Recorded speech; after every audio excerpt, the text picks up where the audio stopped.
गोदातीरी ज्ञान पर्वणी घेऊन उत्सव आला.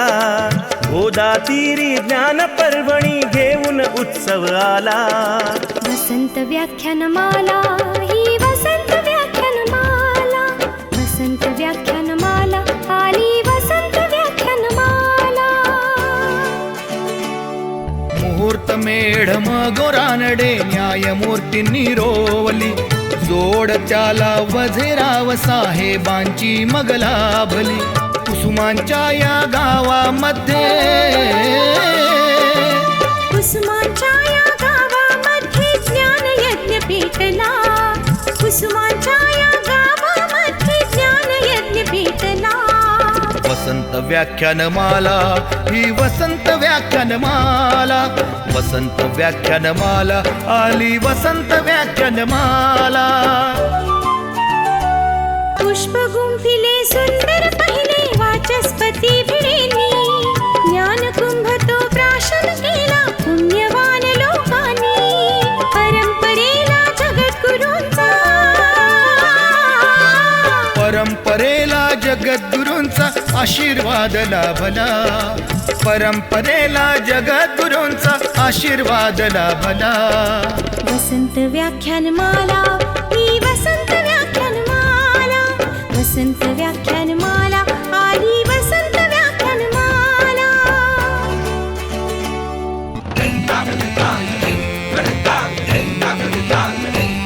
अहो देव मामलेदार पटांगण फुलू फुलू लागले.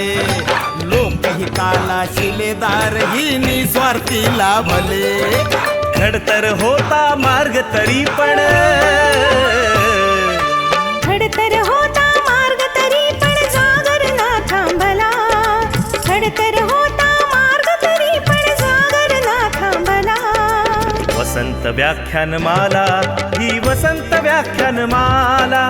वसंत व्याख्यानमाला आली वसंत व्याख्यानमाला. गांधी नेहरू सरोजिनी अंधोंडो केशव कर्वे. स्वप्न दिले स्वातंत्र्यवीरांनी स्वतंत्रतेचे नवे. स्वरलतिकेचा स्वरसागर हा. स्वरलतिकेचा स्वरसागर श्री गोदेला भेटला. वसंत व्याख्यानमाला ही वसंत व्याख्यानमाला. वसंत व्याख्यानमाला आली वसंत व्याख्यानमाला. आचार्यात्रे हिंदुहृदय सम्राट धडाडून गेले. विचारवंतांच्या प्रतिभेचे दर्शन येथे घडले. प्रबोधनाच्या नव्या युगाचा प्रबोधनाच्या नव्या युगाचा पुरस्कार हा झाला. प्रबोधनाच्या नव्या युगाचा पुरस्कार हा झाला. वसंत व्याख्यानमाला ही वसंत व्याख्यानमाला.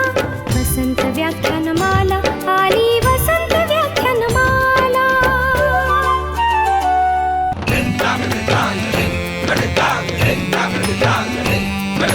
वैभवशाली परंपरेला जतन करूया सारे.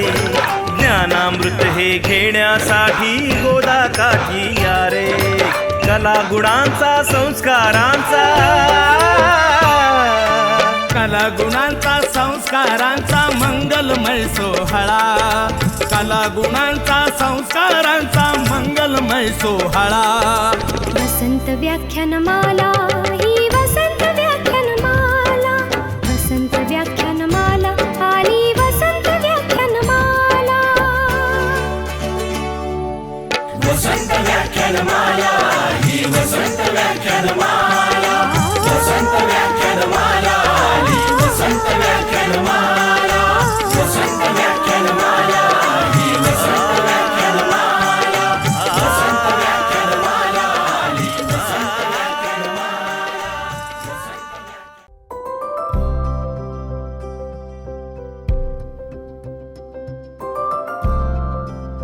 आपल्या नाशिकमधलं एक नाव साता समुद्रापार शांतपणे जगातील सर्वात कठीण बाजारपेठांमध्ये आपली दमदार ओळख निर्माण करत आहे. सह्याद्री फार्म्स. हे यश मिळवले आहे ते कुणा एका धनाढ्य व्यावसायिकाने नव्हे, तर एकत्र आलेल्या हजारो छोट्या छोट्या शेतकऱ्यांनी. बाहेर देशामध्ये माल जाऊ शकतो माझा, हे कधी म्हणजे माझ्या वडिलांना पण वाटलं नाही, माझ्या आईला पण वाटलं नाही. पैशांची पण खात्री आली आणि एकदम आम्ही निर्धास्त झालो. सह्याद्री म्हणजे सगळ्या शेतकऱ्यांना एक सोनं देऊ राहील. हे घडू शकलं कारण एका छोट्या शेतकऱ्याने पूर्वापार चालत आलेल्या शेतीकडे बघण्याचा आपला दृष्टिकोन पूर्णपणे बदलला. विलास विष्णू शिंदे यांनी शेतीतलं एक महत्त्वाचं मर्म जाणलं. शेतीत समस्या अनेक असतात, परंतु शेतीतील सर्वात मोठी समस्या म्हणजे विखुरलेले एकएकटे शेतकरी. शेतीतल्या समस्या सोडवायच्या असतील तर शेतकऱ्यांनी एकत्र आलंच पाहिजे हे जाणून विलासजींनी छोट्या छोट्या शेतकऱ्यांना गटाच्या रूपात एकत्र आणण्यासाठी प्रयत्न सुरू केले. प्रश्न जो आहे तो आपला आहे आणि ते प्रश्न सोडवण्यासाठी आपल्यालाच आपली ताकद तयार करावी लागेल. प्रश्न मोठा आहे तर तेवढी मोठी ताकद तयार करावी लागेल, हेच त्याचं उत्तर आहे. साल 2011 मध्ये एका अशक्य वाटणाऱ्या स्वप्नाचा पाया रचला गेला. जन्माला आली सह्याद्री. शेतकऱ्यांची, शेतकऱ्यांसाठी, शेतकऱ्यांनी उभी केलेली एक फार्मर प्रोड्युसर कंपनी. छोट्या शेतकऱ्यांच्या या कंपनीने अगदी सुरुवातीलाच जगाच्या द्राक्ष बाजारपेठेत साऊथ आफ्रिका, चिली, पेरू यांसारख्या देशातील मोठमोठ्या शेतकऱ्यांच्या असलेल्या मक्तेदारीला थेट आव्हान दिलं. सर्व शेतकरी त्या बाजाराची जी काही तिथली संधी आहेत ती योग्य पद्धतीने घेत आहे. का जर साऊथ आफ्रिकेतल्या शेतकऱ्याला जमतंय, चिलीतल्या शेतकऱ्याला जमतंय, तर आपल्याला जमायलाच हवं. आपली जी काही दुखणी आहेत ती आपण ग्राहकाला सांगून काही चालणार नाहीत. संधी मिळवावं लागेल तर ती तुम्हाला गुणवत्तेच्या आधारेच मिळवावं लागेल. आपल्याला थोडी व्यवस्था काही बदलावं लागेल. या दिशेने अगदी व्यावसायिक पद्धतीने तंत्रशुद्ध काम करत मग छोट्या छोट्या भारतीय शेतकऱ्यांनी एखादा हिरा घडवावा तसे जागतिक दर्जाचे द्राक्ष घडवले आणि द्राक्षाची जागतिक बाजारपेठ हलवून सोडली.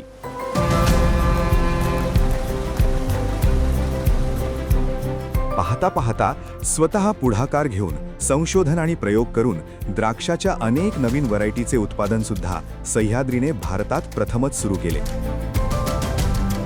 अवघ्या काही वर्षांमध्येच युरोपसारख्या अतिशय कठीण बाजारपेठेत आपली पताका उंच रोवत सह्याद्री बनली भारतातील सर्वात मोठी द्राक्ष निर्यातदार कंपनी.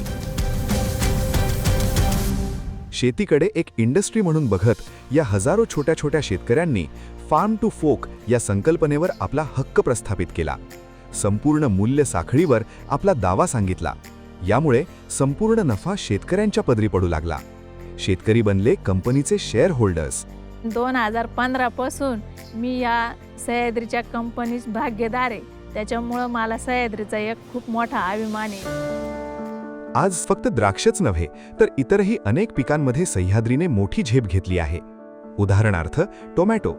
हिंदुस्थान युनिलिव्हर या बहुराष्ट्रीय कंपनीचे किसान टोमॅटो केचप आणि फ्रूट जॅमचे उत्पादन सुद्धा सह्याद्रीमध्ये केले जाते. तुमच्या ताब्यात असलेला केचपही कदाचित सह्याद्रीने तयार केलेला असल्याची दाट शक्यता आहे. सोबतच संत्र्यासारख्या निंबूवर्गीय फळांचं प्रोसेसिंग प्लांट आणि काजू प्रक्रिया प्रकल्प सुद्धा सह्याद्रीने सुरू केला आहे. यासोबतच ग्राहकांसाठी आनंदाची बातमी म्हणजे ज्यूस फॉर्म आणि किचन कल्चर हे नवीन प्रकल्प देखील सह्याद्रीने सुरू केले आहेत. तुम्ही कुठल्याही पिकाचं नाव घ्या, सह्याद्रीने त्यामध्ये आपले दमदार पाऊल ठेवले आहे. तब्बल 30,000 शेतकरी, 61 सभासद शेतकरी उत्पादक कंपन्या आणि 50,000 एकर क्षेत्रावर विविध पिकांचे उत्पादन घेत आज सह्याद्री बनली आहे भारतातील सर्वात मोठी फार्मर प्रोड्युसर कंपनी. शेतकऱ्यांसाठी वेदर स्टेशन्स, अत्याधुनिक testing labs, tissue culture labs, उत्पादन, काढणी, हाताळणी, मार्केटिंग, तंत्रज्ञान, भांडवल प्रत्येक क्षेत्रात जागतिक दर्जाचे उत्तम काम करत सह्याद्री आज पोहोचली आहे जगभरातल्या तब्बल 46 देशांमध्ये. अनेक वर्ष आपण ऐकत आलो, शेतकऱ्यांना पिकवता येतं पण विकता येत नाही. पण सह्याद्रीने दाखवून दिलं की जेव्हा शेतकरी एकत्र येतात तेव्हा ते माल पिकवू शकतात आणि विकू सुद्धा शकतात. साल 2025-26 मध्ये सह्याद्रीची वार्षिक उलाढाल आहे तब्बल 2,600 कोटींची. एकतेतून शेतकऱ्यांची समृद्धी, नव्या वाणांमधून बदलत्या हवामानाशी लढाई, ग्राहकांसाठी सेफ्टी, अफोर्डेबिलिटी आणि क्वालिटी याला सर्वोच्च प्राधान्य. आणि हे करताना पर्यावरण संदर्भात कुठलीही तडजोड न करणे, या आपल्या तत्वांशी सह्याद्री सदैव प्रामाणिक राहिली आहे. फक्त व्यवसायच नव्हे तर आपले सामाजिक भानही सह्याद्रीने मनापासून जपले आहे. शेतकऱ्यांसाठी फार्मर फॅसिलिटी सेंटर, टाटा स्ट्राईव्हच्या सहकार्याने उभारलेले ग्रामीण भागातील युवकांसाठी स्किल डेव्हलपमेंट सेंटर, शेतकरी उत्पादक कंपन्यांसाठी तसेच शेती व्यवसायातील स्टार्टअपसाठी इन्क्युबेशन सेंटर, हे सर्व सह्याद्री चालवत आहे. तब्बल 6,000 लोकांना सह्याद्रीच्या माध्यमातून रोजगाराची संधी उपलब्ध झाली आहे. आम्हाला खूप आनंद आहे. नाही तर आम्हाला जॉबसाठी पुन्हा मुंबई इकडे तिकडे आज जाण्याची गरज नाही. घराच्या जवळच्या जवळ आम्हाला रोजगार उपलब्ध झालेला आहे. लोकसहभागातून सर्वांगीण ग्रामीण विकासासाठी सह्याद्री झटत आहे. छोटे शेतकरी जर एकत्र आले तर ते एक मोठी झेप घेऊन आकाश काबीज करू शकतात, हे सह्याद्रीने सिद्ध करून दाखवलं आहे.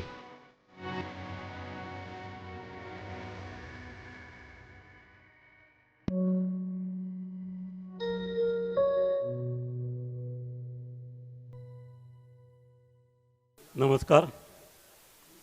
वसन व्याख्यानमालेचं आजचं 12वं पुष्प गुंफण्यासाठी आपल्यामध्ये मायबोली फाउंडेशन पुणे याचे संस्थापक सन्माननीय अरुण जोशी साहेब यांचं व्यासपीठावर आगमन झालं आहे.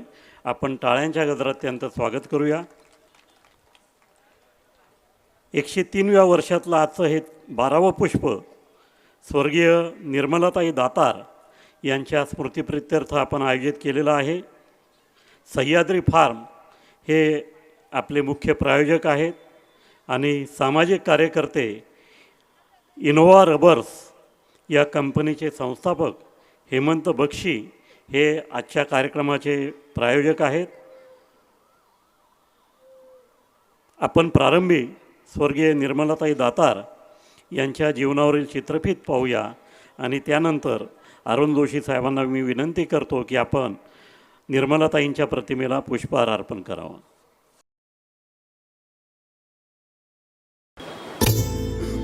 स्वर्गीय निर्मलाताई दातार, निर्मलाताई पूर्वाश्रमीच्या पाटणकर.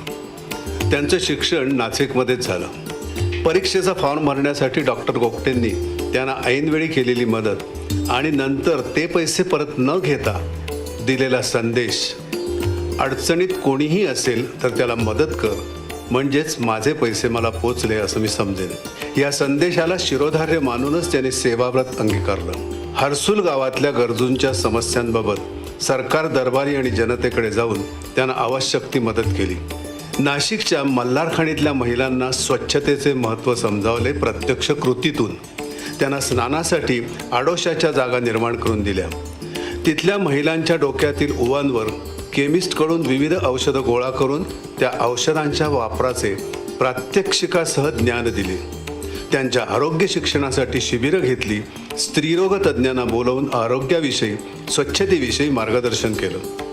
केंद्र शासनाच्या आणीबाणीविरुद्ध जनजागृती केली. अशा सगळ्या विरोध करणाऱ्यांचे केंद्र म्हणजेच त्यांचं निवासस्थान झालं होतं. त्या काळात दुर्गाबाई भागवत, प्रमिला दंडवते, जयवंतीबेन मेहता अशा विविध पक्षातील महिलांसाठी हक्काचे ठिकाण म्हणजेच निर्मलाताईंचं निवासस्थान. भारतीय जनता पक्षाच्या महिला आघाडीच्या त्या जिल्हाप्रमुख होत्या. सर्व राजकीय, सामाजिक, सांस्कृतिक क्षेत्रातील नवोदितांसह त्यांनी सढळ हातानं मदत केली. विवेकानंदांच्या कार्यात वाहून घ्यायचा संकल्प त्यांनी केला. आदिवासींसाठी काम करावं म्हणून कोल्हापूरच्या अंबाबाईचे आशीर्वाद घेण्यासाठी गेलेले असतानाच त्या देवप्रिय झाल्या. स्वर्गीय निर्मलाताई दातार यांना वसंत व्याख्यानमाला नाशिकतर्फे विनम्र अभिवादन.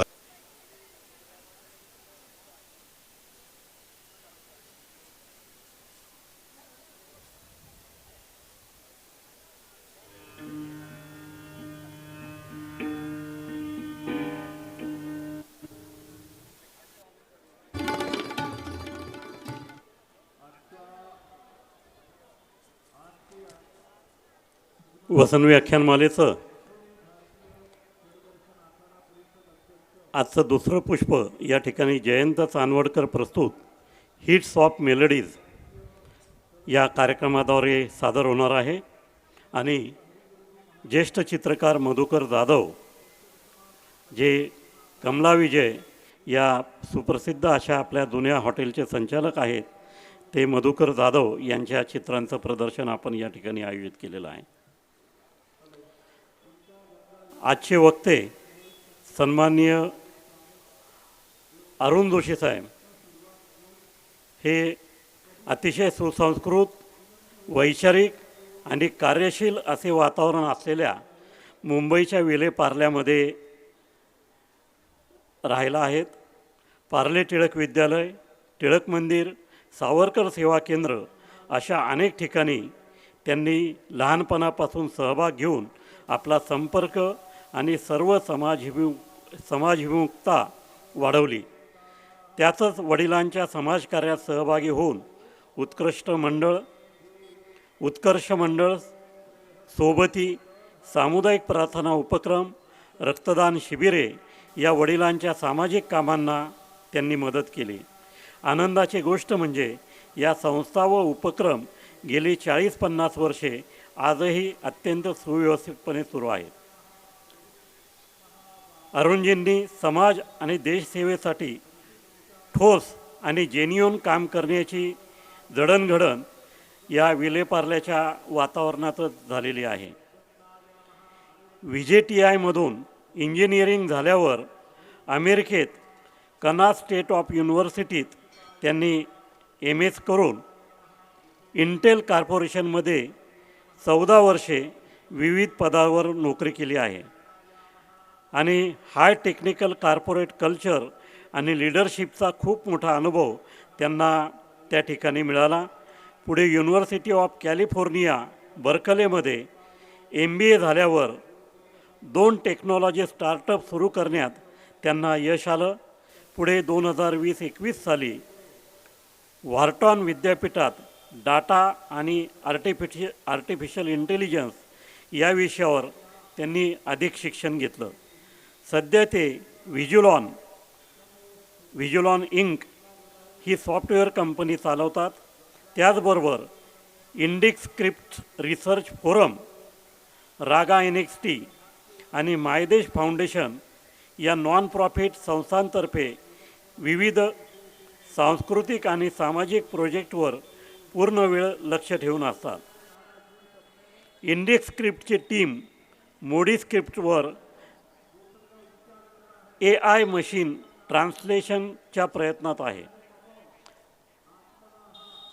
अरुण जोशी यांच्या हिंदुस्थानी शास्त्रीय संगीताच्या आवडीमुळे 2016 साली रागा NXT संस्थेची स्थापना केवळ नवीन रेकॉर्डिंग व प्रोग्राम करून डिजिटल मीडियावर प्रमोट करण्यासाठी केली आहे.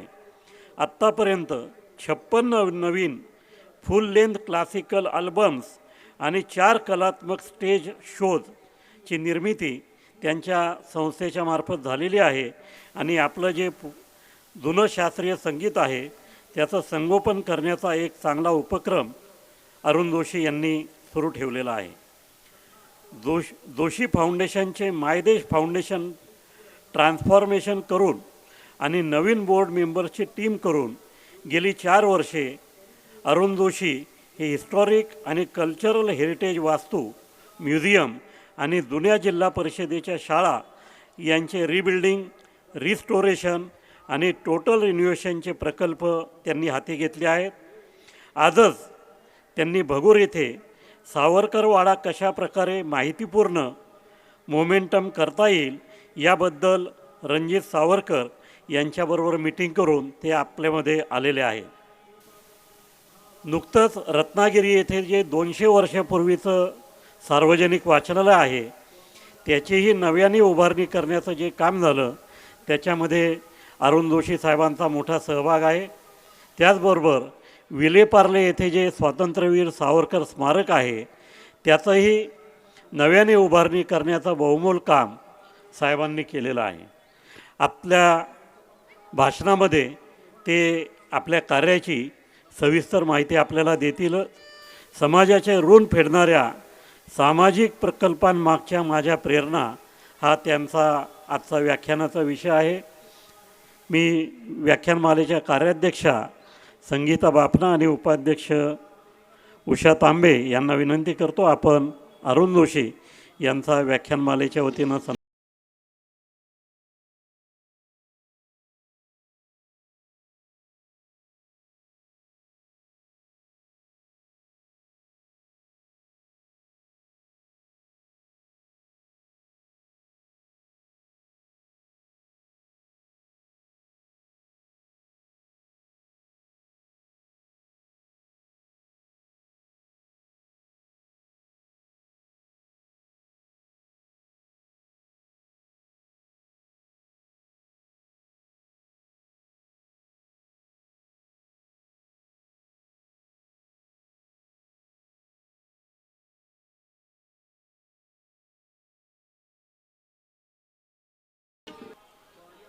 व्याख्यानमालेचं उद्याचं 13वं पुष्प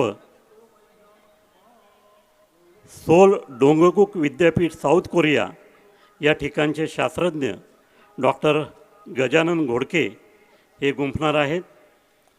कार्बन स्मार्ट शेती आणि अन्न सुरक्षा भविष्यातील दिशा हा त्यांचा विषय आहे.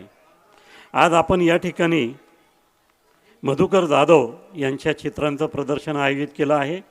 मी मधुकर जाधव यांना व्यासपीठावर येण्याची विनंती करतो आणि अरुण जोशी साहेबांना विनंती करतो, आपण मधुकर जाधव यांचा स्मृतिचिन्ह देऊन सत्कार करा.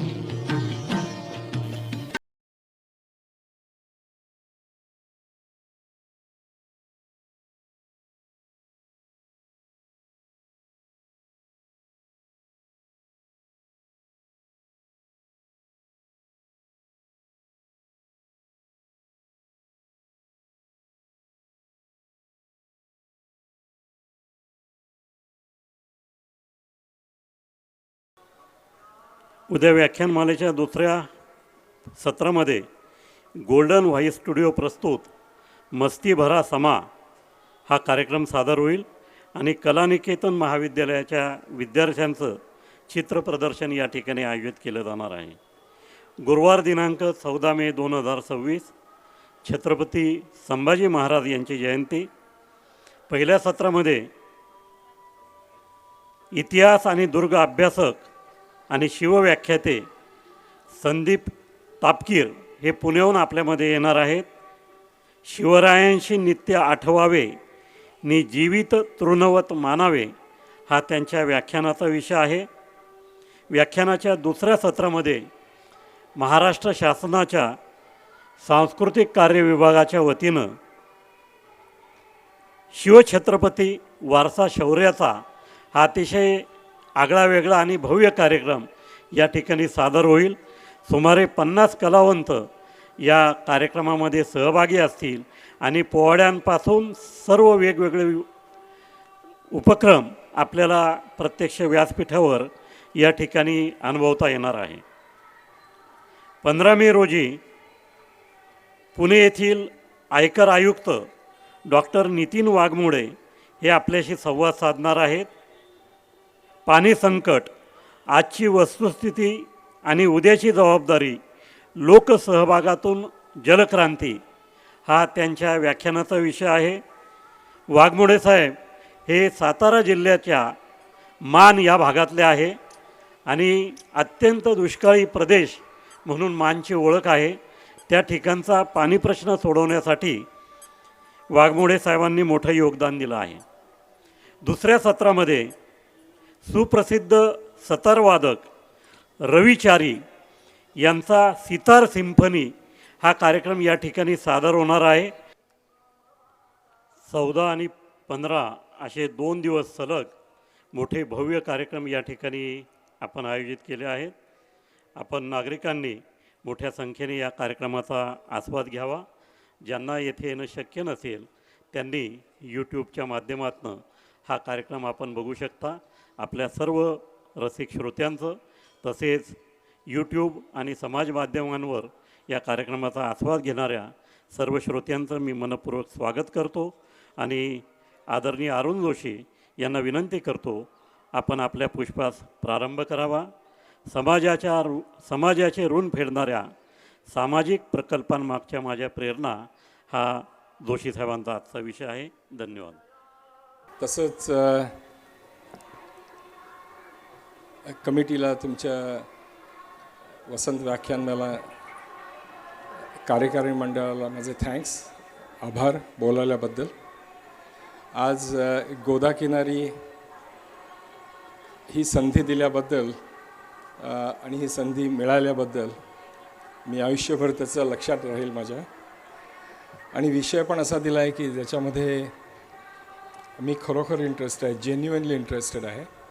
समाजाचं देणं किंवा आपल्या आयुष्याची परतफेड कशी करायची त्याबद्दल मी 4 शब्द बोलणार आहे. आणि मला एवढंच म्हणायचं आहे की प्रेरणा हा शब्द जरी माझ्या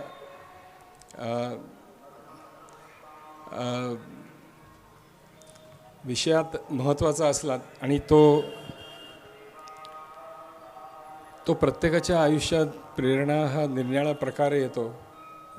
काही जणांचे आईवडील, गुरुजन, मित्र, नेते हे प्रेरणा देऊन जातात. वाचनसुद्धा प्रेरणा देऊन जातं आपल्याला.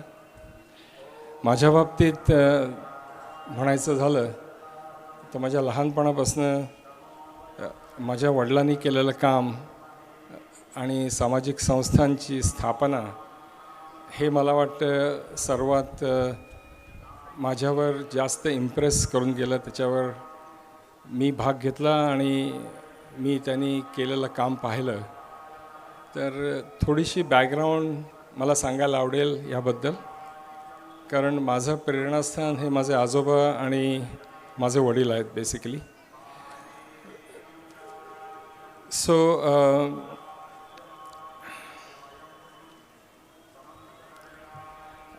माझे आजोबा आहेत ते के.बी. जोशी वेळासचे, जे माझं गाव कोकणातलं हरिहरेश्वरच्या जवळ, जिथे नाना फडणवीसांचा जन्म झाला. आणि त्यांचं बालपण वेळासलाच गेलं. त्यानंतर दापोलीला गेले, ते शिफ्ट झाले मॅट्रिक्युलेशनसाठी शाळेमध्ये.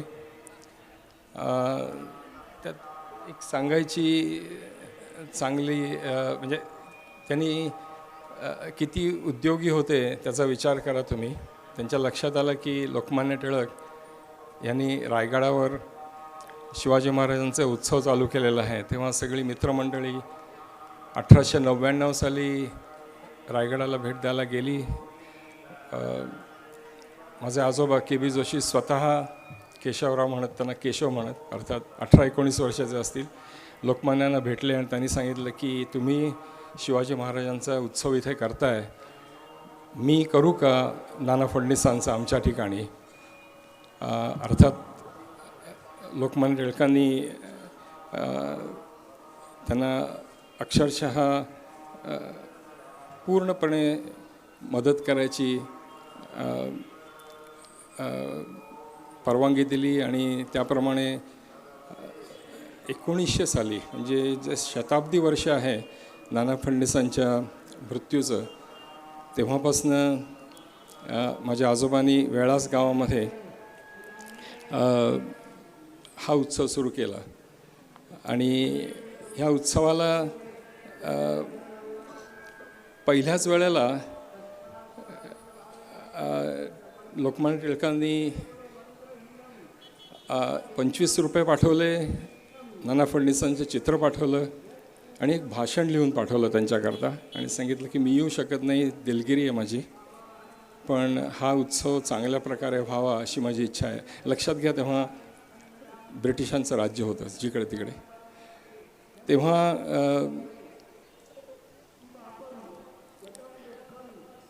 एक प्रथा त्यांनी चांगली केली की प्रत्येक उत्सवामध्ये कुठल्या तरी स्पर्धा ठेवायच्या किंवा प्रकाशन करायचं.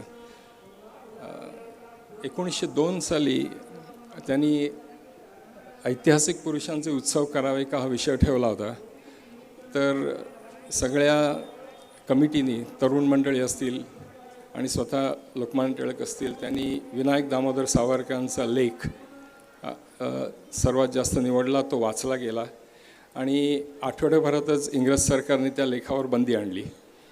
कारण तो 19 पानांचा लेख अतिशय प्रक्षोभक होता स्वातंत्र्यासंबंधी, आणि तो स्वातंत्र्यानंतर प्रसिद्ध झाला आणि तो आत्ता इंटरनेटवर अवेलेबल आहे तसं म्हटलं तर.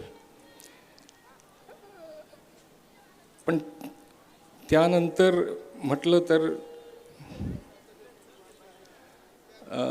1903 साली 1904 साली निरनिराळे महत्त्वाचे ग्रंथ ह्या उत्सवात झाले, पब्लिश झाले. राधारमण कवी किंवा चिंचाळकरांचा मराठ्यांच्या इतिहास नानांचे महत्त्व, वासुदेव शास्त्री खरे यांचा नानांचा अधिकार योग, 1906 साली भानू यांनी लिहिलेलं नानांचं आत्मचरित्र, 1907 आणि 8 साली खरे शास्त्री यांचे ऐतिहासिक कागदपत्रातले 2 खंड की जे नानांवर आहेत, नाना फडणीसांवर. असे अनेक प्रकारचे पब्लिकेशन्स. तेव्हा 50 वर्ष हा माझ्या आजोबांनी उपक्रम चालवला वेळासला. अनेक महत्त्वाचे लोक ह्या लहान गावात येऊन गेले. स्वतः लोकमान्य टिळक 1904 आले. दादासाहेब खापर्डे, दादासाहेब करंदीकर, नचिकेळकर, नर फाटक, अनेक जणांची भाषणं झाली. ती सगळी त्या वर्षी केसरीमध्ये प्रसिद्ध झाली. आणि हे करत असताना के.बी. जोशी म्हणजे माझे आजोबा विल्सन कॉलेजमध्ये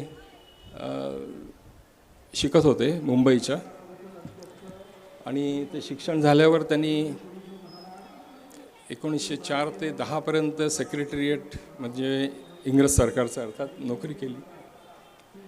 पण 1910 साली त्यांना नोटीस मिळाली की आमच्या लक्षात आलं की तुम्ही हा उत्सव करताय, त्यातनं त्यांचं अंग काढून घ्या, नाही तर नोकरी सोडा.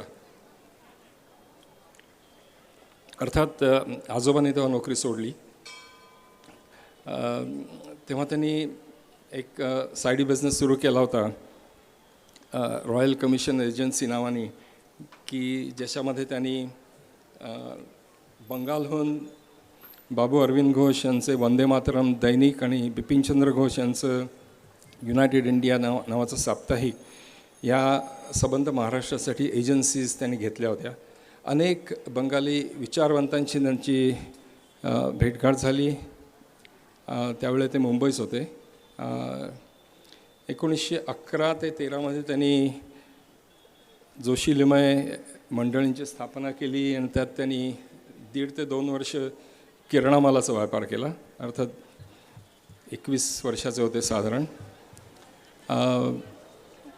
सांगायचं असं की मला प्रेरणा तिथे त्यांनी केलेल्या सामाजिक कार्यात आणि सुद्धा व्यापारात, की ज्याला आपण नाव एंटरप्रेन्योरशिप म्हणतो फॉर एक्झाम्पल, तिथून मिळाली असेल कदाचित. त्यानंतर त्यांचे स्नेही एक वैद्य म्हणून अमेरिकेत गेलेले होते 1913 सालीच. त्यांनी शेतकीची अवजारं आणि पंप, पाण्याचे पंप, वॉटर पंप्स यांच्या कंपन्यांच्या भेटी घेतल्या, आणि त्यांच्या लक्षात आलं की हा केशव जोशी आहे, तो कदाचित एजन्सी घेऊ शकेल. त्यांनी विचारणा केली आणि मायर्स पंपांशी बोलणी झाल्यानंतर संबंध भारतासाठी माझ्या आजोबांनी एजन्सी घेतली. सुरुवातीची काही वर्ष बिझनेस वाढत होता 500 रुपयाहून. 13 सालापासून 25 सालापर्यंत त्यांनी मायर्स पंपाचं डिस्ट्रीब्युशन केलं संबंध भारतभर. मुंबई शोरूम, कराची, दिल्ली, कलकत्ता, मद्रास सगळीकडे शोरूम्स आणि ऑफिसेस होती त्यांची. अनेक लाखापर्यंत त्यांचं विक्री होत होती वर्षाची. काही इंटरेस्टिंग गोष्टीमुळे जिथे त्यांचे मेहुणे लिमये म्हणून कामाला जे होते, त्यांनी इंटरव्ह्यून करून मायर्स पंपाची एजन्सी स्वतःकडे घेतली. पण ते एका अर्थी मला वाटतं बरंच झालं. म्हणजे ह्यांना वाटलं असेल आजोबांना, पण त्याच वेळेला लोकमान्य टिळकांनी आणि औंधचे राजे यांनी के.बी. जोशींना सांगितलं की आता किर्लोस्करांशी तुम्ही बोलायला सुरुवात करा की जे नांगर, शेती अवजारे आणि खुर्च्या तयार करतात. तर अनेक प्रकारची पंपाची ड्रॉइंग्स माझ्या आजोबांनी किर्लोस्करांना दिली आणि त्यांनी 1925 साली संबंध भारताची किर्लोस्कर पंपाच्या डिस्ट्रीब्युटरशिप मिळवली. बराच खर्च केला त्यांनी. त्याच्यामध्ये सर्वात इंटरेस्टिंग म्हणजे अनेक स्टेशनामध्ये किर्लोस्कर पंपाची त्यांनी ॲडव्हर्टायझिंग केली. म्हणजे 20,000 रुपयापासून 80,000 रुपयापर्यंत ॲडव्हर्टायझिंग किर्लोस्कर पंपाची त्यावेळेला झाली. 1915 ते 1920 ह्या कालखंडात. त्यानंतर 1930 ते 41पर्यंत त्यांनी इतर सर्व प्रकारचे पंप विकायला सुरुवात केली. याचं एक माझ्या लक्षात येतं की त्यांच्या अनेक ठिकाणी अनेक व्यापाऱ्यांशी, अनेक मराठी उद्योजकांशी खूप मोठ्या प्रमाणात भेटी होत्या आणि तेव्हा त्यांनी साहजिकच ठरवलं की मराठी माणसाला व्यापारात घेण्यासाठी एक प्रकारच्या संस्था किंवा आपण हल्ली त्याला चेंबर ऑफ कॉमर्स म्हणतो सुरू करायची जरूर आहे. तेव्हा 22 साली त्यांनी पहिल्या महाराष्ट्र व्यापारी परिषदेचे ते स्वागत अध्यक्ष होते. त्यांनी मोठं लेक्चर दिलं. त्यांची आत्तापर्यंतची जी भाषणं आहेत ती छापलेली आहेत. ती मला फार आश्चर्य वाटतं. तेव्हाचा काळ असेल तो की पुस्तिकेच्या रूपाने ती 10-15 पानाची भाषणं छापायचं ते. आणि ती आता माझ्याकडे भाषणं, निर्णायक प्रकारची भाषणं अतिशय उद्बोधक आहेत. ती भाषणं की मराठी माणसांनी व्यापार कसा करावा, आपली आणि ब्रिटिश किंवा परदेशी लोकांची वागणूक कशी असावी वगैरे वगैरे बऱ्याच गोष्टी लिहिल्या आहेत त्यांनी. आणि तेव्हा अशा ह्या वार्षिक सभा व्यापारी परिषदेत होत असताना 27 साली जेव्हा ती पुण्यामध्ये भरली तेव्हा त्यांच्या भाषणामध्ये त्यांनी महाराष्ट्र चेंबर ऑफ कॉमर्स ह्याची स्थापना करायची आयडिया सांगितली आणि ती 17 सप्टेंबरला महाराष्ट्र चेंबर ऑफ कॉमर्स 1927 साली सुरू झाली. ते अजून आहे चालू, अर्थात मुंबईला. त्याचबरोबर आजोबा निरनिराळ्या ठिकाणी मी मराठीत सांगायचा प्रयत्न करतो. Lot of time I only speak in English by the way. पण आता मला 30 मिनटं मराठीत बोलायचं आहे. So let's be little bit careful. सहसंस्थापक होते ते. डेक्कन मर्चंट कोऑपरेटिव्ह बँकेचे अध्यक्ष होते. डेक्कन मर्चंट असोसिएशनचे अध्यक्ष होते 28 सालापर्यंत. स्वदेशी वस्तू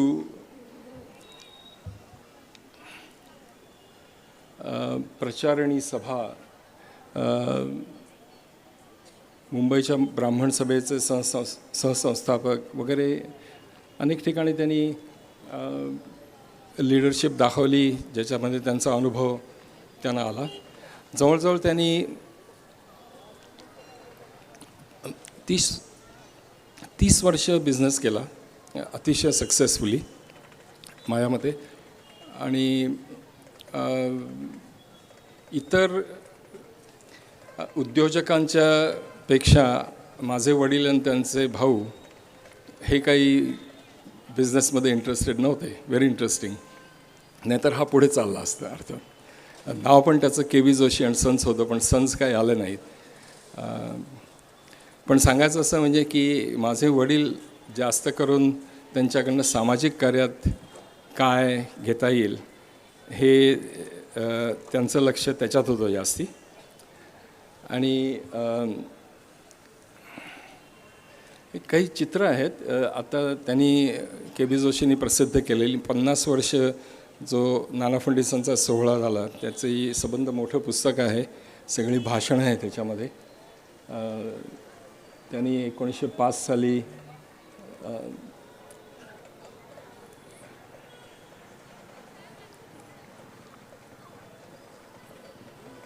नचिकेळकर आणि ते बसलेले तिथे. किर्लोस्करांच्या पंपाच्या शोरूमचं अनावरण करताना 1925 साली नची केळकर आणि माझे आजोबा कराचीला किर्लोस्कर पंपाच्या शाखेचं उद्घाटन करताना स्वतः ते बसलेले आहे. तर मी थोड्याशा प्रेरणा माझ्या वडिलांकडनं काय मिळत आहेत त्याच्याबद्दल मी बोलतो. माझे वडील वेळासचा जन्म आहे, पण शाळा संपल्यानंतर ते मुंबईत गेले. शिक्षण त्यांचं व्हिजेटियाला झालं. तिथे ते टेक्स्टाईल इंजिनियर झाले.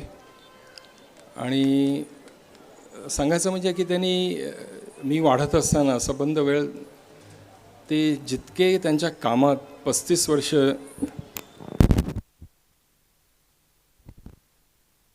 नाही आता बंद पडला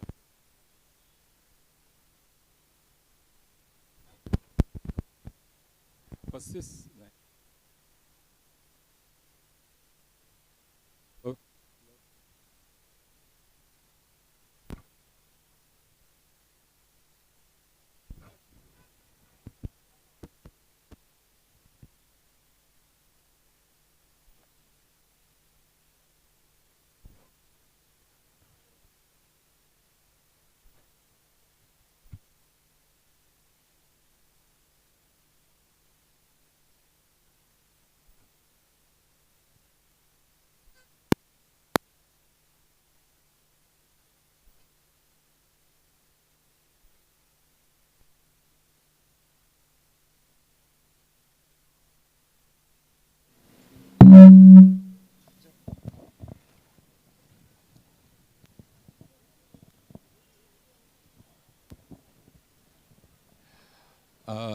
ऐकू येत आहे?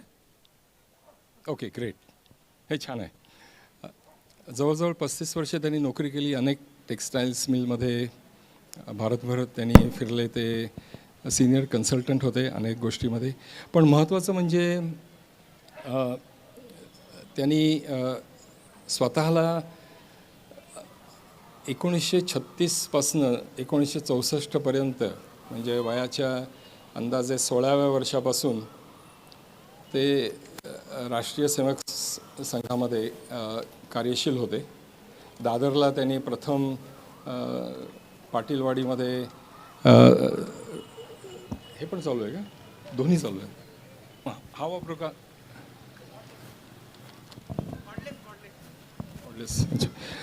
सो त्यांनी वडिलांनी पाटीलवाडीमध्ये जे स्वयंसेवक म्हणून सुरू झाले ते अनेक ठिकाणी त्यांनी शाखा मुंबईमध्ये उघडल्या. गोळवलकर गुरुजींचे अगदी निकट होते तेव्हा त्यांच्याबरोबर असलेले अनेक जे संघाचे नेते आहेत ते आमच्या घरी येऊन जाऊन असत. आणि शेवटी ते अनेक वर्ष बांद्रा ते बोरिवली भाग कार्यवाह होते. पण त्यांनी 64 साली ठरवलं की मी संघाचं ॲक्टिव्ह काम सोडून पॅसिव्ह काम सुरू करायचं. आणि त्यांनी पहिली संस्था सुरू केली विलेपार्ल्यामध्ये. त्याचं नाव उत्कर्ष मंडळ म्हणून आहे. त्यांच्या मित्रांनी 5-6 जण होते. आयडिया अशी होती की लोकांना निरनिराळ्या कम्युनिटी सर्व्हिसेस म्हणतो त्या लागतात, त्याकरता एक संस्था स्थापन करावी. आणि पहिली 20 वर्ष त्यांची जवळजवळ फंड रेझिंगसाठीच गेली त्याकरता. त्यात मी अनेक वेळाला सहभागी झालो. विलेपार्ल्यामध्ये तेव्हा थिएटर नव्हतं. एक मोर बंगला म्हणून एक अतिशय सुंदर बंगला आणि त्याचं पटांगण होतं. आणि एक व्यंकटेश टॉकीजच्या बाहेर ग्राउंड होतं. तिथे ओपन एअर थिएटरमध्ये 7 दिवस नाट्यमहोत्सव चालायचे. त्यात मी व्हॉलंटियर असायचो अर्थातच. अशा प्रकारे निरनिराळ्या प्रकारे फंड रेझिंग झाल्यावर 1984 साली त्यांनी उत्कर्ष मंडळाची बिल्डिंग बांधली. आणि त्यानंतर तर ते चेअरमन आणि प्रेसिडेंट बरेच वर्ष होते. एक मला त्यांची सर्वात गोष्ट आवडली तेव्हा की संस्था चालवताना अध्यक्ष कार्याध्यक्ष असताना जी जनरल बॉडी मीटिंग असते तेव्हा जे भाषण असतं ते आधी लिहून ते टाईप करून सायक्लोस्टाईल करून सगळ्यांना ते त्याची प्रत वाटायची. म्हणजे त्यातनं संस्था कशी चालावी ह्याचं अक्षरशः मी जेव्हा कागद बघतो, 1 पानी किंवा 2 पानी असतील, अतिशय आश्चर्य वाटतं की किती विचार केलेला असतो त्यांनी संस्था चालवण्याबद्दल. अर्थात उत्कर्ष मंडळ अजून चालू आहे आणि खूप चांगल्या प्रकारे चाललं आहे. तेव्हाच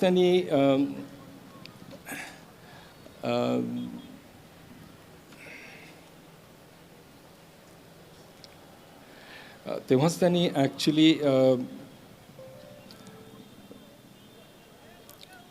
सोबती नावाची संस्था सुरू केली.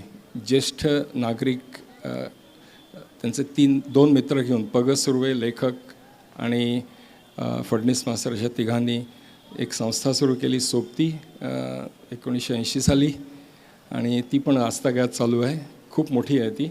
400 मेंबर असतात त्यांचे, कायम भेटतात. वृद्धांसाठी त्यांच्या मनात असं होतं की एकाकीपणा जो येतो नोकरीनंतर, रिटायरमेंट, तो घालवण्यासाठी काय करावं. ते जेव्हा अमेरिकेला आले अनेक वेळेला, तेव्हा मी त्यांना घेऊन जायचो आणि दाखवायचो की ही परिस्थिती जी आहे वृद्धांची, त्यांच्यावर मात करण्यासाठी तिथे कशा संस्था आहेत, डे केअरप्रमाणे मोठ्या संस्था अर्थात. त्यावरनं त्यांनी अनुकरण करून इथे ती संस्था चालू केली. त्याच वेळेस साधारण त्यांच्या लक्षात आलं, अर्थात त्याला एक कारण झालं. ते म्हणजे माझी आई फार आजारी होती आणि KEM हॉस्पिटलमध्ये तिला ब्लडची खूप आवश्यकता होती. आणि तेव्हा त्यांच्या लक्षात आलं की मुंबईमध्ये हॉस्पिटल्सना ब्लड सप्लाय खूप कमी आहे. त्यांच्या रिसर्चनंतर त्यांना लक्षात आलं की ब्लड डोनेशन हा जो प्रकार आहे तो फक्त हॉस्पिटलमधूनच होतो आहे 70 साली आणि 80 साली, आणि तो रेड क्रॉस मॅनेज करतात. ते म्हणजे एक कक्ष असतो सेपरेट हॉस्पिटलमध्ये, आणि काही लोकांना पैसे देऊन बोलवलं जातं तिकडे, आणि काही लोक घाबरत जातात रेड क्रॉस म्हटल्यावर, ख्रिश्चन तर होणार नाही ना वगैरे वगैरे. पण स्वैच्छिक स्वतः ब्लड देणे म्हणजे रक्तदान करणे, ही जी मनात त्यांच्या कल्पना आली ती त्यांनी संघाच्या जनकल्याण समितीतर्फे काम त्याचं सुरू केलं. त्याला शिबिरं म्हणतात आणि त्याला आपण हल्ली कॅम्प्स म्हणतो. तर 70च्या दशकात 80च्या दशकात शाळा कॉलेजातून ऑफिसेसमधून जी हल्ली बघतो त्याप्रमाणे अतिशय व्यवस्थित नियोजन करून हॉस्पिटलचा स्टाफ आणून व्यवस्थित प्रकारे आयोजित केलेली अशी ही शिबिरं, अनेक वर्तमानपत्रात त्यांच्याबद्दल माहिती असायची तेव्हा. आणि ह्याचा अर्थ असा झाला की एक रक्तदान हे दान आहे आणि ते विकाऊ नाही आहे, आणि ही एक चळवळ आहे आणि एक सामाजिक त्याला स्वरूप त्यांनी आणलं. आणि ह्या प्रकारे त्यांनी अर्थात बरेच लेखन केलं आहे, बरेच ठिकाणी त्यांनी त्यांच्यावरती लेख बरेच आलेले आहेत. तुम्ही बघाल इथे तर तरुण भारत, लोकसत्ता, अनेक लोकांनी त्यांच्यावरती लेख लिहिले आहेत आणि त्या प्रकल्पावर लिहिलेले आहेत लेख. त्यांनी 500 शिबिरं केली, तेव्हा त्यांचा अनेक ठिकाणी सत्कार झाला. त्यानंतर 1000 शिबिरं केली त्यांनी मुंबई, महाराष्ट्र, भारतभर. त्यांना प्रेसिडेंट्स मेडल मिळालं तेव्हा. ते अर्थात थांबले नाहीत, ते मोजत नव्हते. जवळजवळ 1978 चालू झालेली त्यांची परिस्थिती खालावेपर्यंत 2001पर्यंत त्यांनी 1400 शिबिरं केली. त्यांना अनेक ठिकाणी रक्तदान महर्षी म्हणून म्हटलं गेलं, शिबिर महर्षी सॉरी. आणि या प्रकारची जी त्यांची कार्य करण्याची जी शैली होती ती खास माझ्या लक्षात आली. की हल्ली आम्ही म्हणतो की एखादा बिझनेस सुरू केला की तो स्केल करायचा असतो, म्हणजे वाढवायचा असतो जगभर. त्यांनी त्याच्यामध्ये फार लक्ष घातलं. त्यांना मॅनेजमेंट प्रिन्सिपल्स माहिती होती की नाही माहीत नाही, पण त्यांचा विषय असा होता की कितीही समाजाचं शिक्षण त्यांनी केलं, त्याला कितीही केलं तरी आपण प्रत्यक्ष कृती करून हे दाखवून दिलं पाहिजे.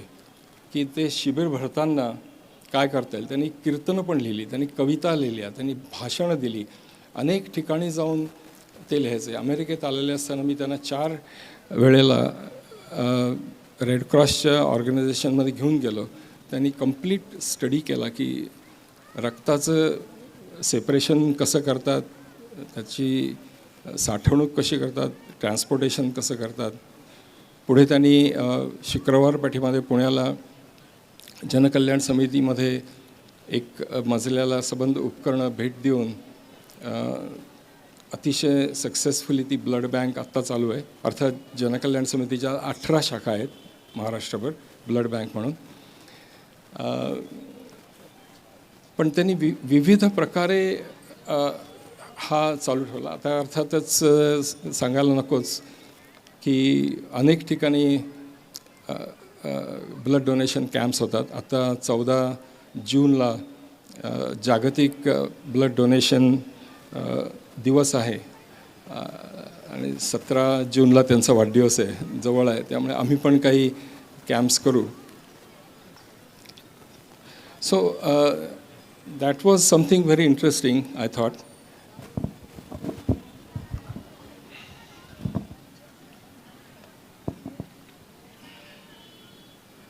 त्यानंतर एक गोष्ट आणखीन माझ्या लक्षात आली. हे पुरस्कार वगैरे आहेत सगळे इथे. सोबती संस्थेची स्थापना आणि त्याच्यावर सुद्धा त्यांनी सेवानिवृत्तांच्या समस्या काय आणि आजोबांचा वाढदिवस, त्याच्यात त्यांनी एक फार छान गोष्ट केली होती सोबतीमध्ये की कोणाचाही वाढदिवस असेल, काही वेळाला घरचे लोक विसरतात की वयस्कर लोकांचा वाढदिवस आहे, तर 10 ते 15 मित्र सकाळी 6 वाजता ते 6:30 वाजता गुलाबाची फुलं घेऊन आठवण करायला जायचे. असं म्हणा किती छान वाटत असेल वृद्धांना की घरी माझ्या हॅपी बर्थडे सांगायला किंवा वाढदिवसाच्या शुभेच्छा द्यायला कोणीतरी प्रत्यक्ष आलं आहे आणि ते सगळे माझे मित्र आहेत. अशा अनेक प्रकारचे त्यांनी त्याच्यामध्ये विचार आणले.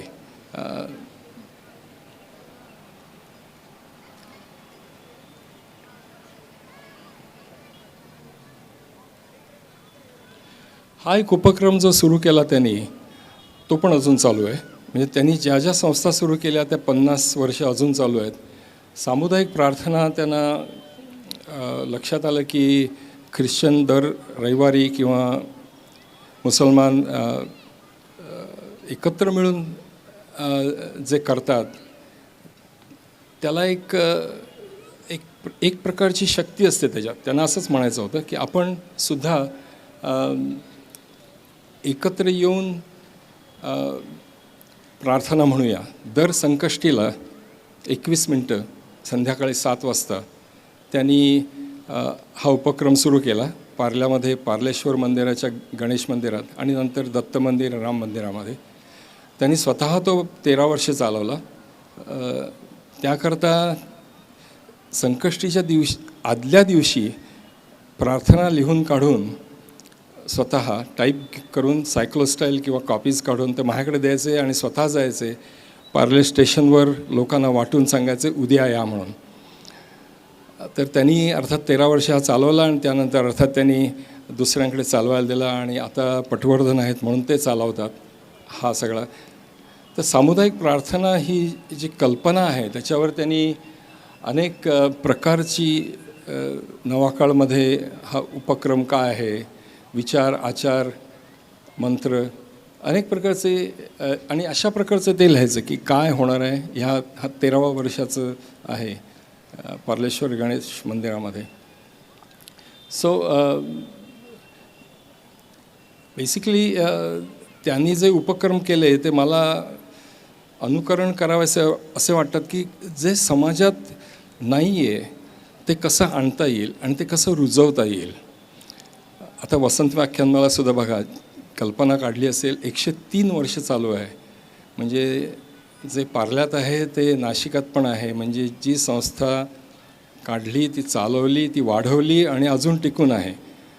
या प्रकारचं जर तुम्ही जो संदेश दिलात आणि सुरुवातीलाच त्या प्रकारे त्याची घडण केली अर्थात त्या प्रकारे मी पण अनेक वेळेला विचार करतो आणि that is I can call my Prerna basically. कारण या प्रत्येक गोष्टीमध्ये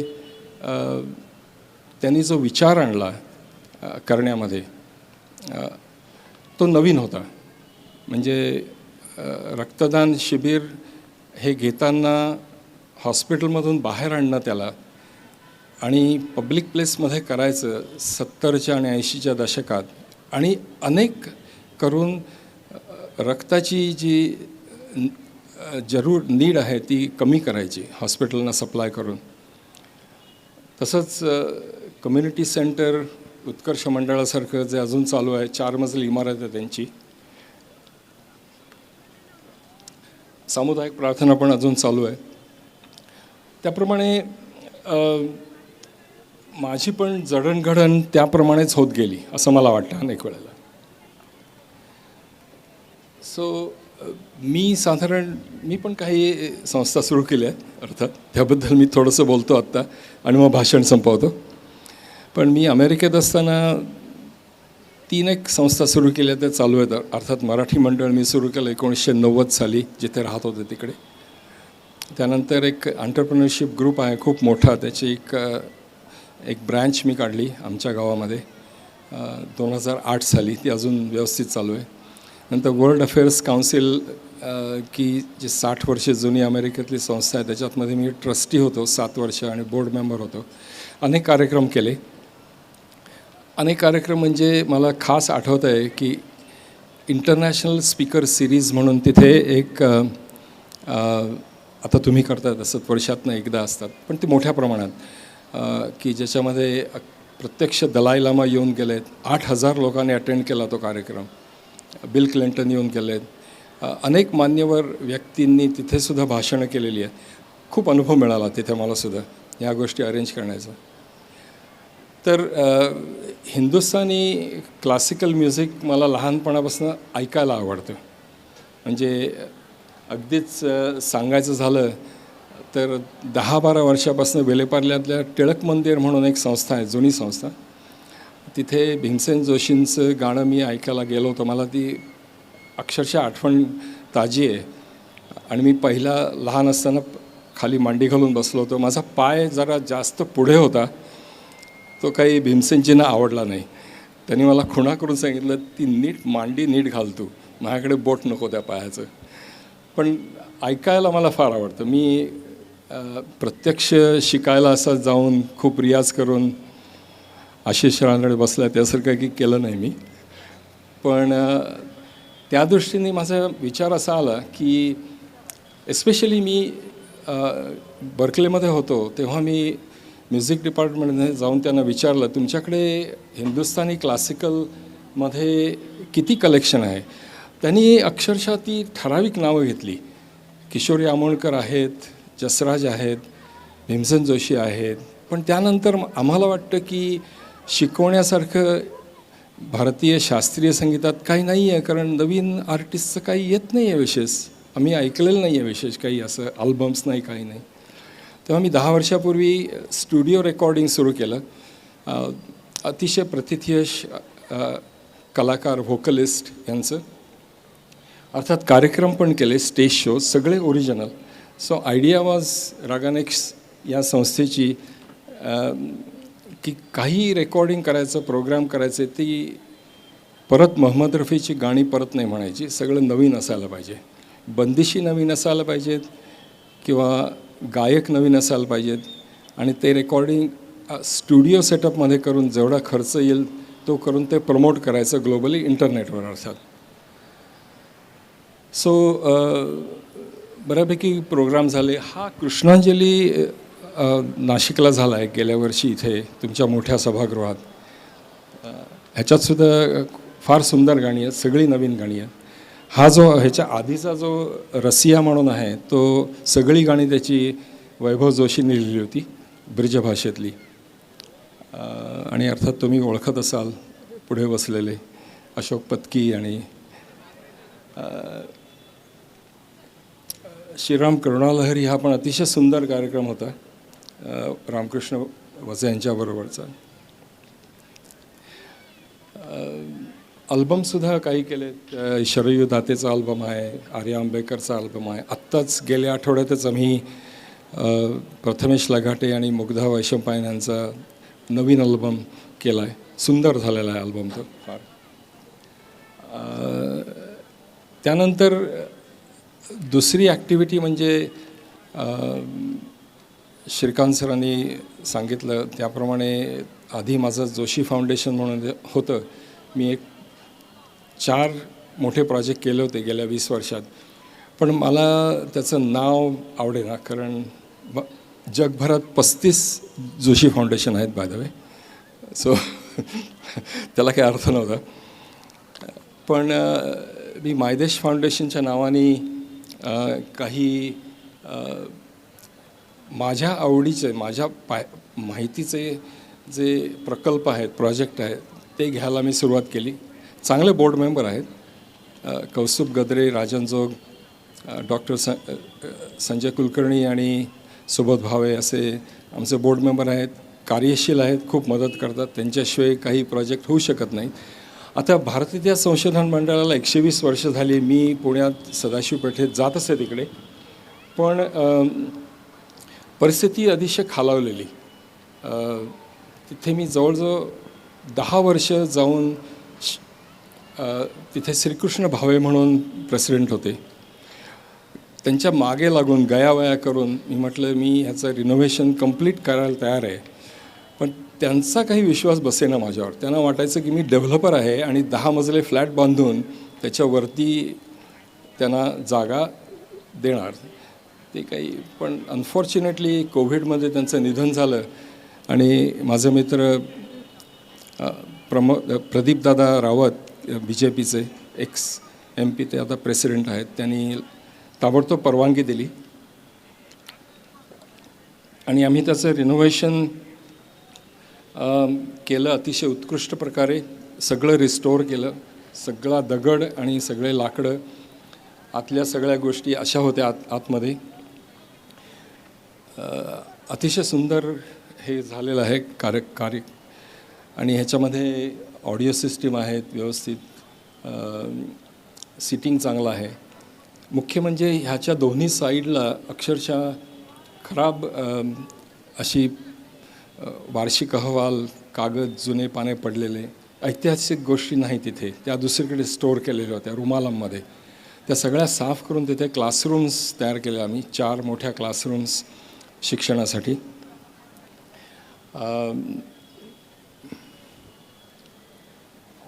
आणि अर्थात खूप कष्ट करून, खूप माहिती घेऊन तिथे बाबासाहेब पुरंदरे यांनी किंवा गह खरे किंवा सरदार मेहेंदळे किंवा अनेकांनी, म्हणजे जवळजवळ 48 संशोधक इथे काम करून गेलेले आहेत. आणि त्यांनी इतकं संशोधन केलं आहे मराठ्यांच्या इतिहासावर, तेवढं कोणीच केलेलं नाही खरं म्हटलं तर गेल्या 400 वर्षातलं. तर हा जो प्रोजेक्ट आहे तो आम्ही गेल्या वर्षी 25मध्ये इनॉग्युरेट केला.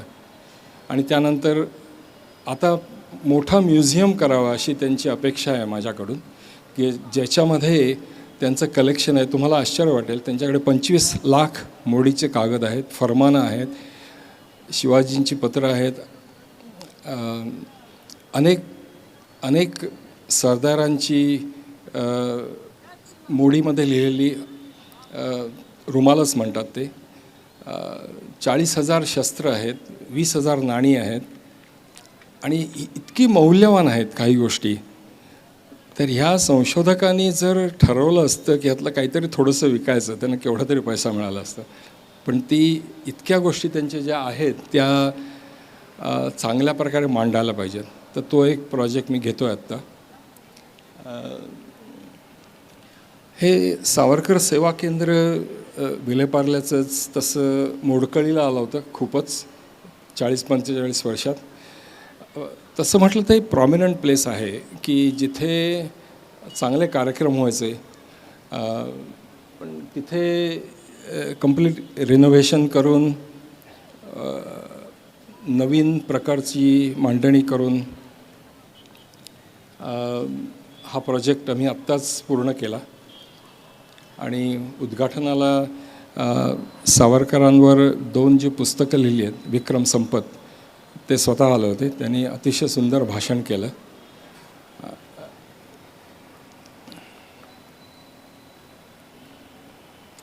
आतमध्ये सुद्धा बऱ्यापैकी खराबी होती. संपूर्ण नवीन त्याचा बाज केला, अर्थात साऊंड प्रूफिंग आहे, त्यामुळे गाण्याचे कार्यक्रम पण चांगल्या प्रकारे होतात तिकडे.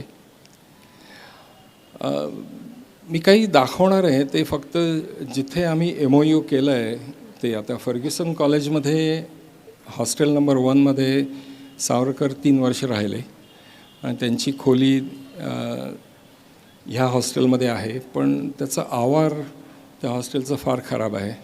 त्याचं आम्ही घेतो आहे प्रोजेक्ट. ते कोर्टयार्ड आतलं म्हणायला हरकत नाही, जिथे आपण भेटायला जाऊ शकता त्या रूम चांगली ठेवली आहे. पण सावरकरांच्या दृष्टीने काय करता येईल ते काम चालू झालेलं आहे माझं. त्याच्या बाहेरच किमया म्हणून एक कॉन्क्रीटचं स्टेज 20 वर्षापूर्वी पु ल देशपांड्यांनी बांधलं होतं. तर त्याची परिस्थिती अतिशय खराब आहे कॉलेजमध्ये असूनसुद्धा, फर्ग्युसनमध्ये. तर ते नीट करणार आहे. आणि तिसरी गोष्ट फर्ग्युसनमध्ये आम्ही करणार म्हणजे सावरकर एज्युकेशन सेंटर, अध्यापन म्हणून एक जुनी बिल्डिंग घेऊन ती कंप्लीट रिनोव्हेट करून ते काम करणार आहोत. सो थोडासा माझा बायस असेल, पण मला सावरकरांबद्दल भयंकर आत्मीयता आहे. म्हणजे त्यांचं नाव जास्त हल्ली घेतलं जात नाही. राजकीय असेल कारण कसं असेल माहीत नाही मला, पण विक्रम संपत किंवा अशा लोकांनी त्यांच्यावर खूप लिखाण केलं आहे. तर मला वाटतं की त्यांच्या नावाने, त्यांच्या स्मरणासाठी वास्तू पण असाव्या, का नसाव्या? खरं आहे की नाही? म्हणजे मला कोणाशी कंपॅरिझन करायची नाही आहे, पण तरीसुद्धा मी सांगतो की that is where you remember him more, you know.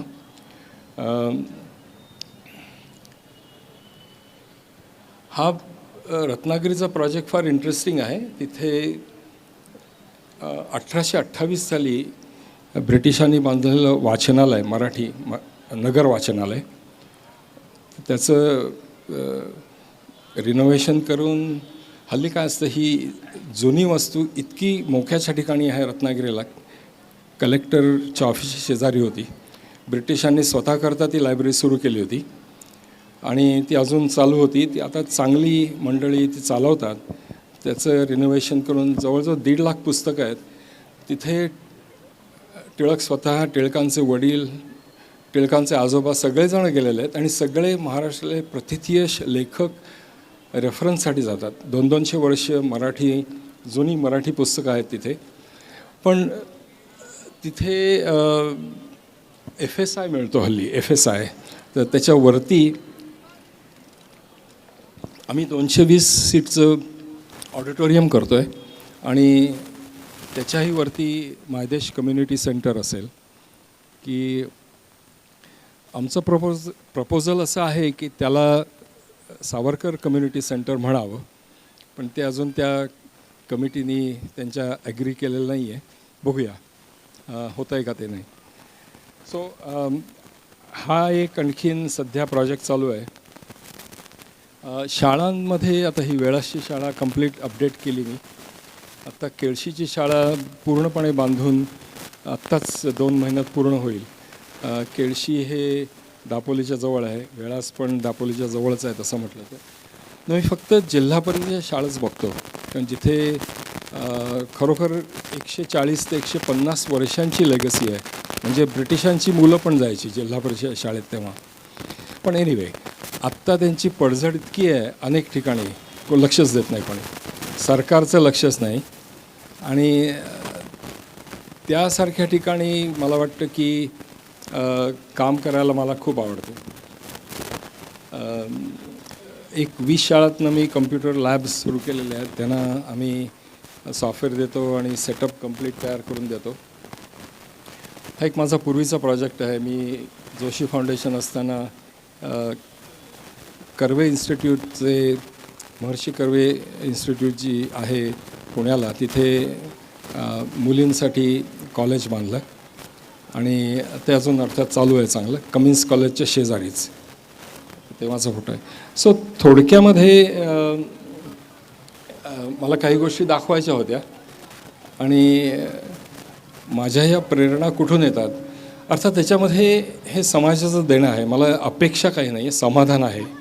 आणि अपेक्षा म्हटली तर एवढीच आहे की ह्या प्रकारच्या प्रोजेक्ट्समधनं जे समाजाला मिळतं आहे त्याचा त्यांनी वापर करावा चांगल्या प्रकारे.